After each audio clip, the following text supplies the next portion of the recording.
Hey everyone! Welcome back to another tutorial. In today's video, we'll learn how to create a playlist on YouTube. If you find this video helpful, don't forget to hit the like button and subscribe for more useful tips. Ready to go? Let's get started. First, open the YouTube app on your device. Once you're in the app, tap on your profile icon located at the bottom right corner of the screen.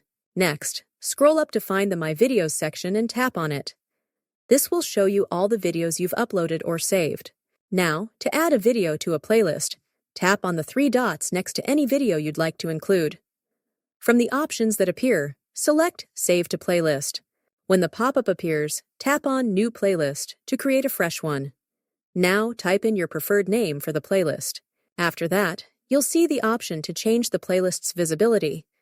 By default, it might be set to private, so make sure to switch it to public if you want the playlist to appear in search results. Once you've entered the name and set the visibility, tap Create, and your new YouTube playlist will be ready to use. And that's it! Now you know how to create a playlist on YouTube in just a few simple steps. I hope you found this tutorial helpful. If you did, be sure to like, comment, and subscribe for more tutorials.